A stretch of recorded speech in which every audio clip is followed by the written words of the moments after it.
Welcome to another episode of my podcast, 10,000 Hours and Counting, the podcast to bring support for you on your spiritual path, this never-ending, spiraling journey of life that we're on. I'm Laura Gibbons, and I'm joined here today across the globe by my friend Rachel from the UK, my dear friend Rachel. Hi, Rachel. Oh, hello. Thank you so much for having me on today. This is super exciting. Well, I'm so excited because Rachel had actually asked me on one of her podcasts earlier before this had become a genesis for me. And I said to Rachel before we set up this session, I love the way she and I had connected once by being part of a spiritual group and working with a healing chain where she and I sort of wanted to throw energy outside of linear time and space. We very much believed in that practice of energy is intelligent and goes where it needs to go. And so she and I were often connecting across the globe back in time, like doing dates and holding things together and creating time loops and blessings. And it was a beautiful way of connecting with someone. So I brought Rachel and all of her healing beauty into this space today. But it's really beautiful to connect with someone. You'll know when you have those people where you don't know why, but you meet and the energy just is really empowering, actually. Hmm. It was such a beautiful time. When I reflect back to those healing chains, it was a way of actually having somebody mirror something that you knew as an innate truth, like across time and space and dimensional reality. Turning of time just felt like so true to every part of me. And when you mirrored it back, it gave me the courage to actually trust it even more and really go with that. And the doors that opened through being part of that healing chain, wow, the present shows it, I guess. Absolutely. And I love that you're saying that it's about that. I call it the I know what I know kind of syndrome. There's a part of you with spiritual energy that we naturally have parts that we gravitate to or we believe in. And we don't always see that reflected or we're not really sure what it means. But if we follow those threads, we start to empower ourselves, empower our path, empower our gifts. And when you don't resonate with something, that's totally fine. But when you do, and it's kind of inexplicable, and then you start to find more bits of information or people, as you say, the mirroring in a beautiful way. It's about being empowered. And I believe the universe drops people and souls in our path to encourage and empower us into more of our truth all of the time. Absolutely. The other thing that I always felt from your energy that really activated through me was this connection to like the ancient Egyptian frequencies. And the goddess Isis would pulse through your face, and I'd be like, oh my God, kindred spirit. There was just something that your energy just responds, doesn't it, to what has been before, the soul stream of that other person. And that is truly beautiful. It creates that sisterhood, that kingship, that frequency of truth, which we were talking about before we came on. Yeah.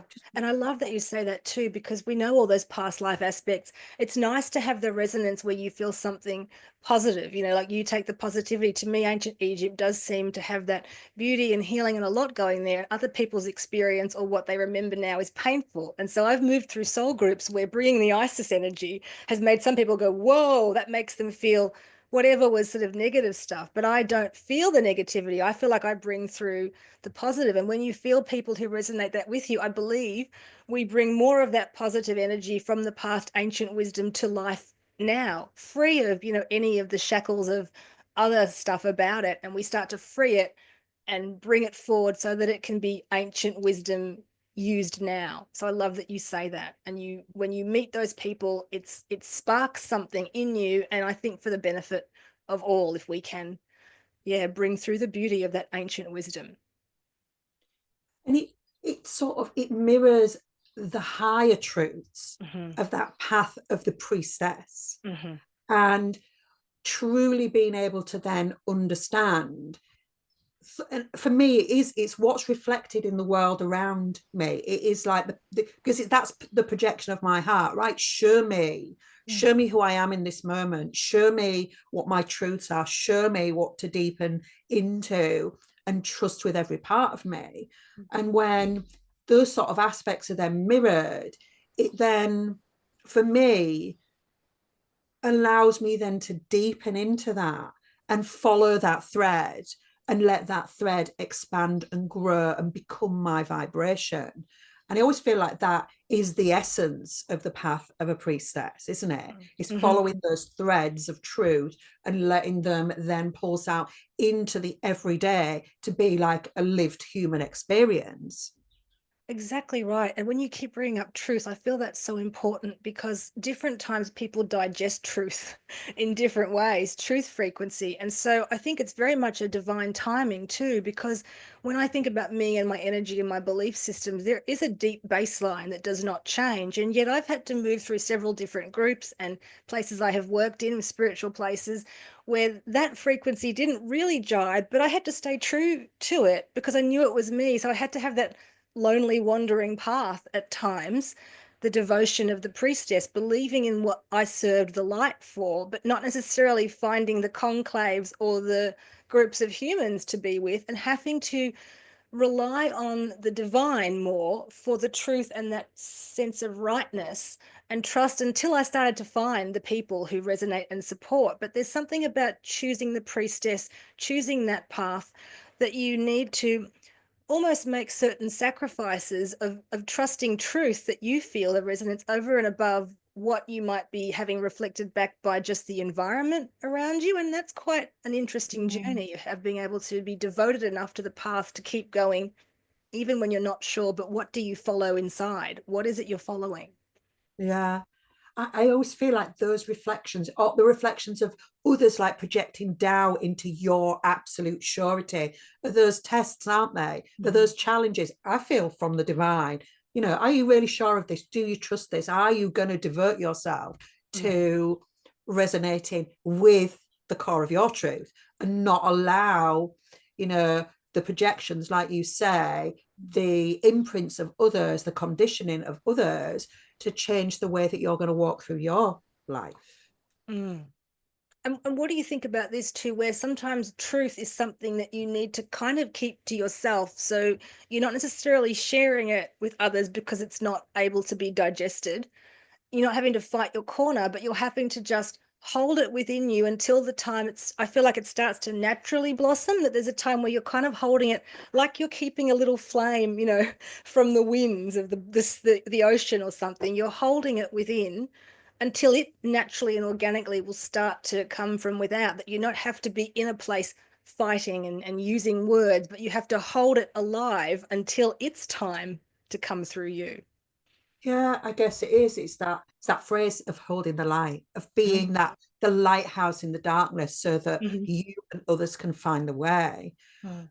I've always found it difficult not to let the truth like burst out of me. Mm. I don't know how it is for you, but frequency comes in through my channel of light, Mm. and I'm a great writer. I write so much that comes in from spirit. A lot of what I share with the world is completely that pure frequency.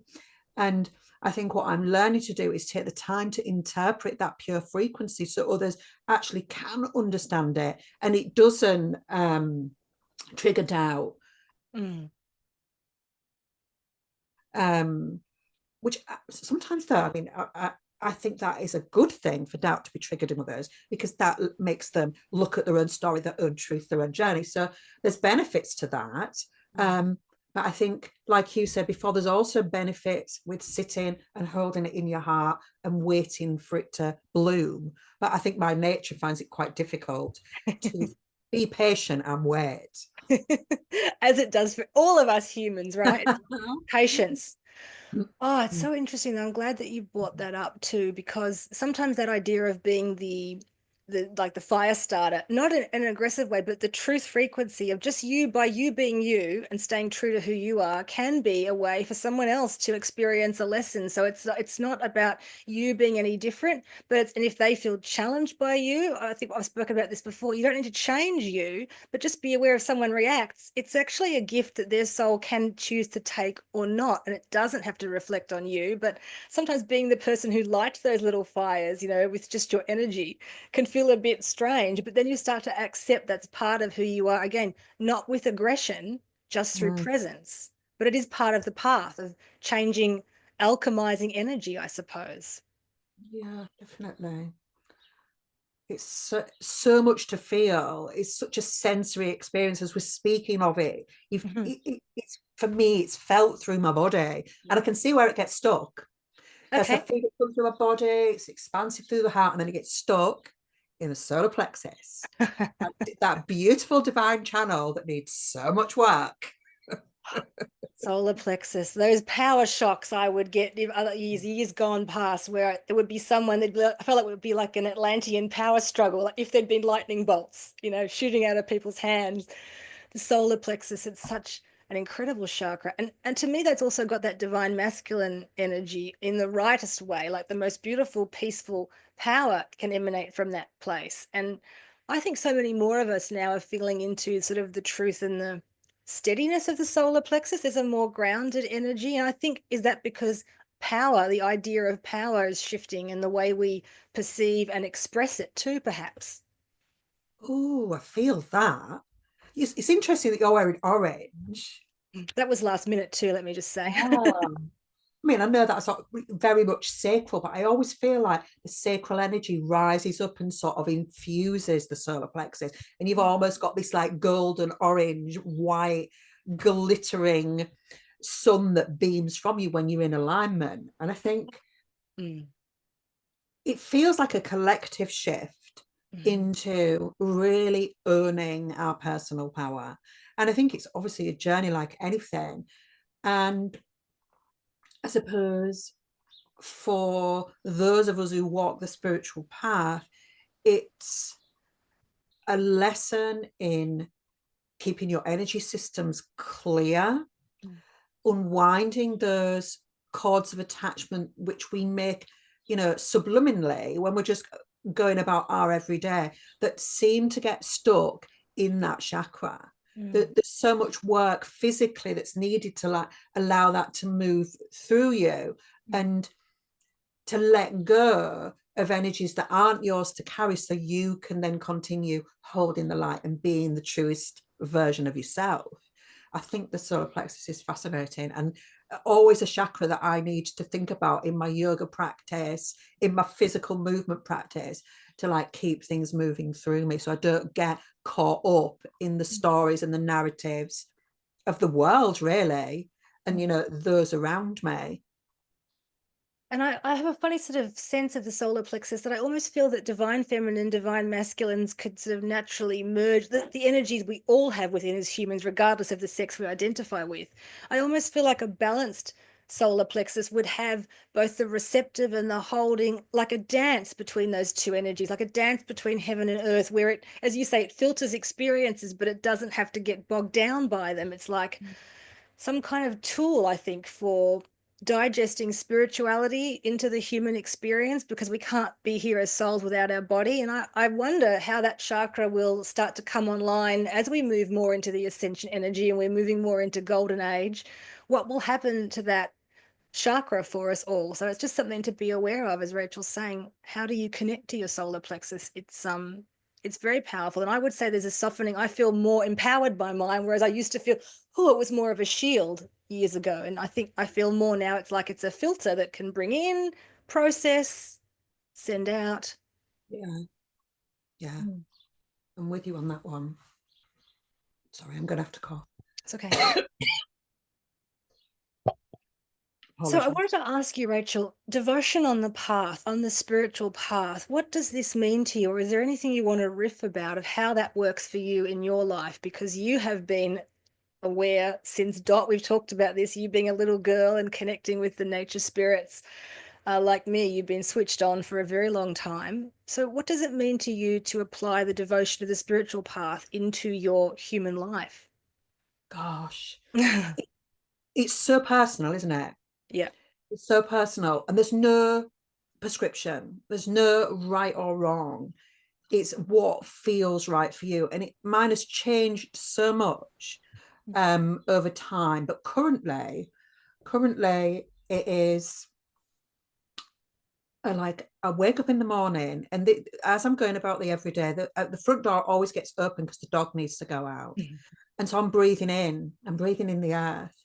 and taking that moment of honouring. And I think that's probably been standard because I've had dogs for quite a lot of years, and that's always part of the routine. But then I'll come back with my cuppa and I'll sit in the silence, sometimes light a candle, sometimes not, sometimes light incense, sometimes not. That just varies how I'm feeling. And I just feel into my channel and feel like, what is rising today? What, what is it that wishes to be expressed and moved through me? And I'll just write, just let it all come through me.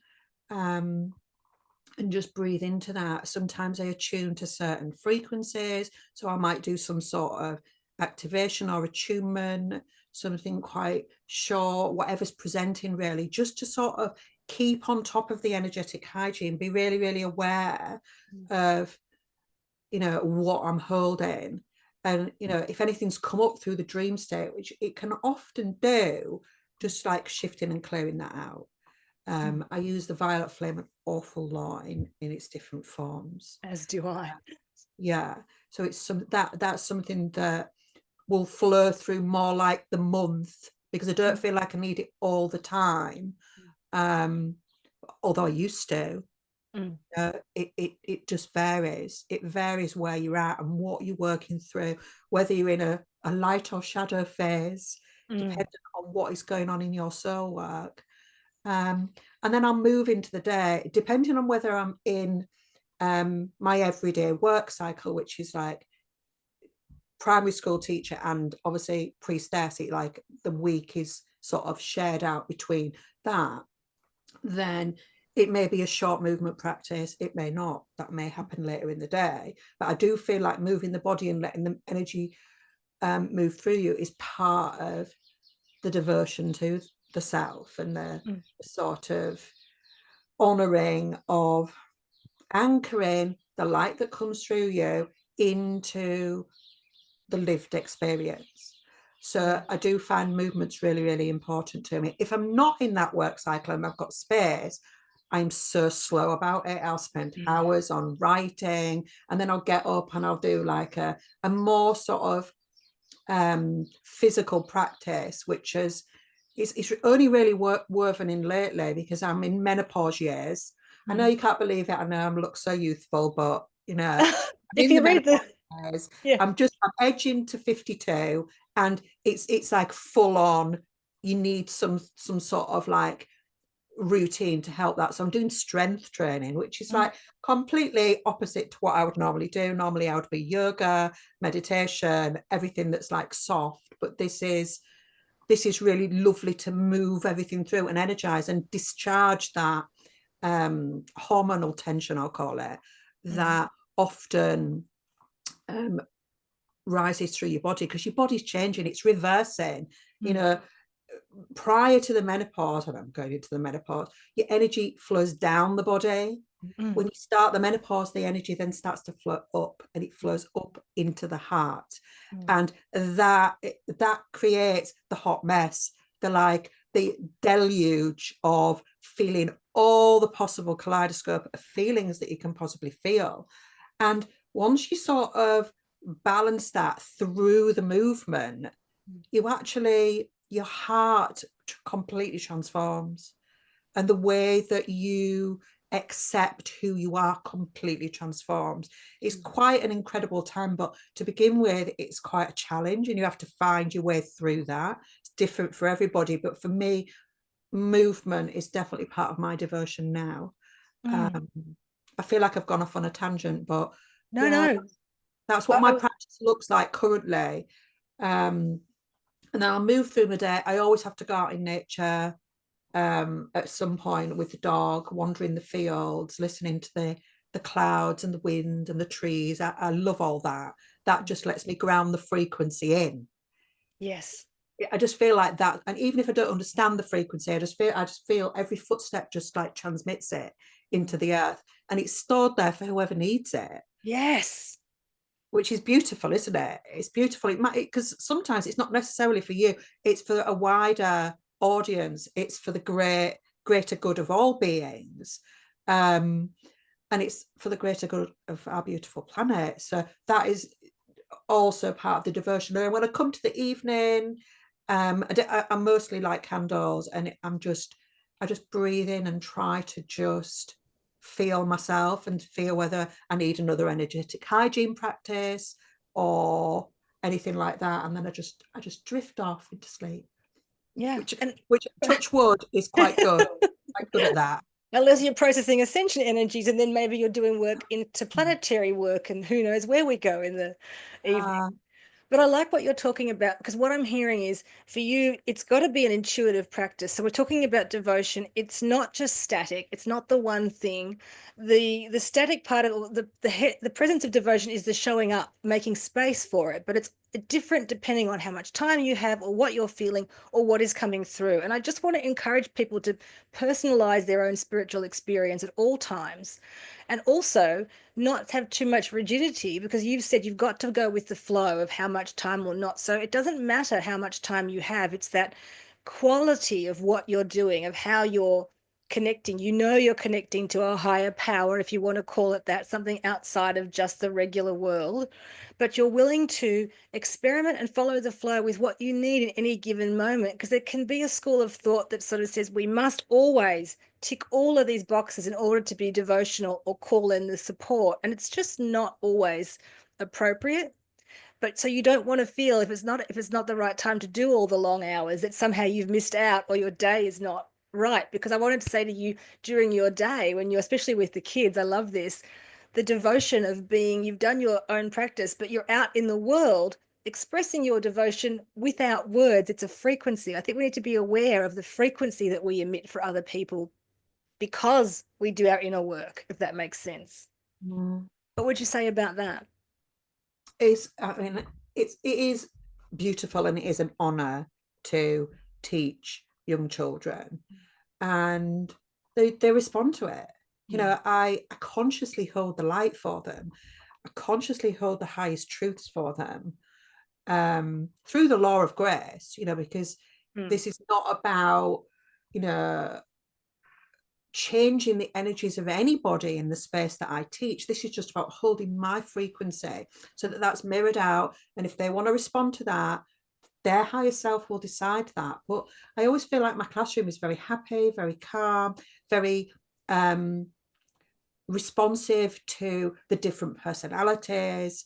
You know, they're always encouraged in the most positive ways to weave good habits into life, you know, to have good morals and all of that sort of stuff, to take responsibility. And I just feel like I've got a beautiful classroom and a beautiful team that I work with, that luckily we've all like come together and we've got the same, you know, ethos as regards how to educate young minds.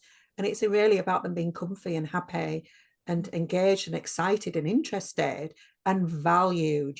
They need to be valued and seen. You need to know them. You need to take the time to get to know them. Um, and that just makes all the difference. So it is a wonderful job. And I know why I'm there. They just say, you need to hold the frequency. So I just go and hold the frequency and go with the flow, you know, and Yeah. listen to what they need. And yes, I do have a particular curriculum I've got to teach, but that doesn't say that I'm not going to still use my intuition to listen to what they need. Because Mm.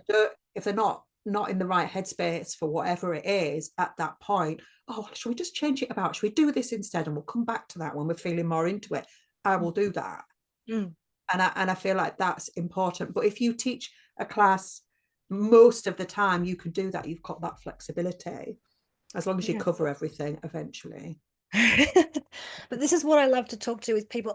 We need to bring our spiritual practices, our spiritual energy into all of the regular life. Not everybody works as a spirit, they're spiritual beings, but they're not working at the time, or they've got other practices, or you're a spiritual being in a business that doesn't recognize it. But you bring that light. And this is how we are transforming the world with all of the, it's like, I want to call it, it's like the secret spiritual, warriors. I talked about that in another episode, where we just bring ourselves and our presence, we bring the best of us, and we respond with, compassion to wherever we're at. Because what you said, I believe when you're following your path, the universe will ask you to be in certain places with certain people. Sometimes that doesn't feel great to you or not, but there's times where it's definitely where you need to be, and then your energy is a really important part for everyone there, whether they know it or not. It's not about having a placard that says this is who I am and what I'm doing. So it's Mm, undercover work, and yet it's the most sort of truest aspect of you that you can bring to any situation with any type of person. Spiritual energy. mm, yeah, it is an honor, but it's an honor in whatever avenue. You Mm-hmm. know, that's part of my week. And then Friday I don't work anymore as a primary school teacher. So Friday, Saturday, and Sunday, it's like works as in the priestess of light, Yep. as in the oracle of time, whatever you want to call me. Those are sort of the energies of what I hold in the temple that I run. And then it's the same. You're holding your truth frequency in the space, and you obviously working with adults mostly, um, in those situations. But you just hold the light. You don't seek to um, change anybody's will or influence anybody. You're just being who you are with the work that you offer. So it's beautiful. Whichever avenue I'm walking down, I always feel like I know why I'm here. Yes. And I would encourage people to feel into that truth for themselves, to not feel that they put on their spiritual gear or they get into their spiritual cabinet at certain times, to just let those two parts of you, or the parts of you, to meld together and meld and become that one thing where at certain times you're always the same, but it's just the way it's being delivered. And it's part of your path of service to the light, if you like it, to show up to stuff as your true self, but not to confuse truth necessarily with words or lectures. It's definitely the energy frequency. What you're giving is the same frequency, and people, you've said mirroring quite a few times, you're holding the space for people to receive your energy as best suits them, whether they're the children or they're the adults. They're still coming to you and your frequency. So we manage our own frequency, and we need to do that with love. We need to sort of see our uniqueness and allow it to bloom and blossom and experiment with that. But understand that it's not just going off and doing spiritual practice and then going out into the real world. It's learning and experimenting with continuing to meld it together. And this is that new humanity we want to form, of people being in their spiritual wisdom and also being an emotional human. So we need to bring the two worlds together and keep moving them together just with love. Mm. You don't necessarily need to be walking a spiritual path either. Mm-mm. You know, if you live your truth, whatever that is, in whatever avenue, as long as you love that and that lights you up, whether you're spiritual or not, you're holding that frequency. You Yeah. are that light in whatever field it is. So you don't have to, have the spiritual practice, do the spiritual hygiene, the divination, all of that. You just you, and you love what you do. That's enough. That That's makes a your difference. soul. That's the soul expressing. So it's spiritual energy, whether you know it or not. And that's why I feel the truth frequency. Yes. If you just refine yourself and be yourself and find a way to gently do that, not feel that the world is, against you. But that's what I agree with you. It's not that we're all going to be spiritual, but yet we're all souls, and soul is truth, soul is beauty, soul is compassion. And that's the view I have. That's what I hope for us all on earth, that we can all feel the freedom to express and to accept. And what I love is the difference that people bring, and then we bring those together, and that is what creates a true unity community of souls having a human experience, whether they know it or not. But I'll be interested to see how that turns out as we move forward, how more people just accept some of the interconnectedness of all things. Mm, that feels really lovely. That feels really spacious. That feels it's just like that light of hope, isn't it? Yes, it is. And I believe that the thing that connects us all in a way is that hope. Everybody wants to have their own, they want to be loved, they want to feel comfort. If we can start to expand that out for all beings, I know that changes are happening. And I just want to encourage people listening that if you can feel in, if you can't see it around you, as Rachel and I do with the time melding, you can feel into a universal truth. And it's that Aquarian energy of knowing that there is beauty going on, and never ever lose hope. Do whatever you can to cultivate your own hope in yourself and in your community, because it's really going to help move that energy through. Mm. Definitely. It's made me think a lot, though, in my own practice, thinking about how I curate a little bit more of what I expose myself to. Mm-hmm. And I think that started really with like a deep self-love practice, actually letting myself um, ask, what do you most need today? And then responding to that, whether that was physical movement, whether that was, what I nourished my body with, or whether that was what I hydrated my body with, or whether that was what I tuned into, whether that would be a certain type of book I read or meditation or something that I sat and watched with my husband. I was really sort of thinking and feeling about how that changed the way my frequency felt, Mm. and like trying to sort for myself, trying to alternate some of the things that I really love to do, because I love a good murder mystery. But I don't think the vibration's that great, because some of the storylines are a bit gritty. It's like the darker side of the human experience.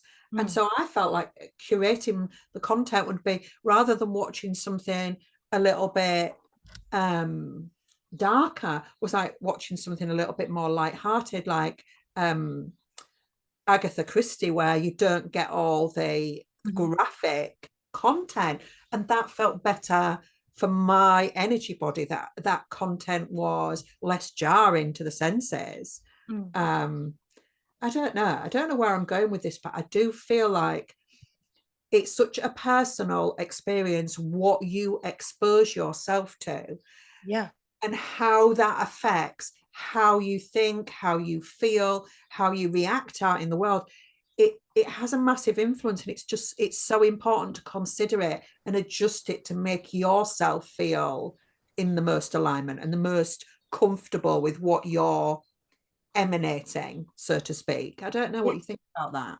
Well, you're saying acceptance to me, self-love and acceptance, accepting all of the parts of you. And again, what makes a person, we're talking about spiritual path, there shouldn't be labels to what that is if you want to read a murder mystery. And it was funny you were saying that, because I was thinking I like detective things too. And I have a sort of a radar where things that are suggested that might be quite dark, but it's a truth I can watch. But if they want to show me all holes barred, I feel like, no, I was picking up on the frequency, and something about the truth of suffering can also be an empowering thing to watch, or a documentary maybe where it seems like it's something about suffering, but you witnessing it or holding space can transform it. So I always say to people, never feel guilty about what it is your human part enjoys, as long as you're not hurting anyone else. But it doesn't mean that we only do things and only watch documentaries or just light things. Sometimes it's important to read a novel or whatever it is, whatever works for your human part. Because again, it's about melding the personality and the soul, and not saying that the personality is wrong, but also not letting the personality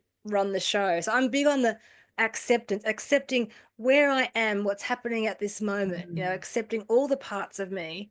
And I think what you've just touched on is that it always changes. And so you didn't check in with yourself, but having an awareness to say, what is happening for me now and how do I nourish myself? And that will always change. So again, it's not a one size fits all. It never is. No, I do feel like the self-love, self-care vibration has really amplified in this last while, and you're seeing it mirrored in from all different angles, all different sort of expressions of how that may look, if Mm. that resonates with you. And I just think it's just important to have a consideration for that, you know, and just like you were saying, checking in with yourself, what is it that I most need in this moment? Yeah. Because it's really, really important. We are so conditioned as parents, mothers, brothers, sisters, whatever label you've got, to put others before Mm. ourselves. that we often lose sight of what we most need to feel that emotional balance, because it is about the emotions. For me personally, it's about the emotions. If I've got emotional balance, anything's then possible, and you just go out into life and you hold the light, and you're just joyful and happy. And I think that is really, really important for me, I feel. Yeah. um Sorry, And I I got agree with distracted you. then. The donkey just sort of like ran towards the sunlight outside the mirror, outside the window. The sun is rising really bright, so I'm gonna like be completely blinded in here in a minute. We'll wrap up before you can't see anymore. I like that you've brought in the donkey because I know that energy, we're going all over the place, but this is the magic that happens. The energy, soul medicine of a donkey. Donkeys came here to be beasts of burden. Like they agreed energetically, and donkeys are separated from their clans. They're always one donkey basically on their own for the humans historically. And so there's a deep sense in which is where humans are moving through. There's a deep sense of grief and of having to find their own belonging in donkeys, and yet they have a beautiful self-contained energy. And I think that there's some lesson in that of understanding. Now I'm sort of going off on a tangent, but I could feel the donkey energy. I just think that it's so important, really going on a tangent, really for us all to make our path be personal to us. And as you say, look for emotional balance and not let yourself get stuck into labels, because when you give to yourself and you fill your own cup, we will have heard this expression, fill your own cup first, you have so much more to give to everybody else. And it's the complete inversion of what we're taught as humans. It's give everything you've got until there's nothing left. It doesn't work. It leaves people either getting your resentment maybe, or just not getting the fullest expression of who you are. So if you can take the time to really just give to yourself, and that doesn't have to be for ages, but just having yourself as a focus, you will find that you are enlivened and willing to connect and reach out into the world more often and more naturally, and not having any sense of being a beast of burden, because we don't want to bring those old 3D energies that they don't exist anymore. They shouldn't exist. So let's keep Mm, lifting our frequency. And that's something where yeah, maybe we need to talk about another time. The how do you manage, lift, connect to frequency? But I think the main thing is listen to your heart and listen to what you feel you want to do, and start cultivating time for you in that way, because people will notice in a good way. They will feel your energy is more balanced and harmonized, and they will receive from you with no agenda. Many times today you've mentioned not having an agenda, just simply radiating, and I think that is the key of radiate with no agenda and fill yourself up so that you can naturally continue to be a vessel of source light. beautiful. I feel like yeah, we'll leave it land at that. Is there anything else you just want to add? But again, thank you so much for being in this space and bringing all of your wisdom and light. But anything that's coming to you before we start to close off the energy? I think that the idea of checking in with yourself and coming into that very simple self-love practice, it's just knowing that that's not selfish. Mm, That is about loving yourself enough to actually know yourself enough. mm, Everybody else around you has this impression of mm, who you are. And it's always coming back to, for me personally, you know, do I truly know myself? Do mm, I truly know what I need? Do I truly love myself enough to take the time mm, to embody that? Because you can only know yourself. Nobody else can fully. mm. You know, your essence is your essence, and not being afraid to drop into connection with the heart and feel you and see then what comes from that. It's just an amazing journey. That is the most beautiful relationship you will ever have with anybody. It's the Yeah. one that you have with yourself. And as you cultivate that, you'll start to attract more of the people who are at that frequency of love.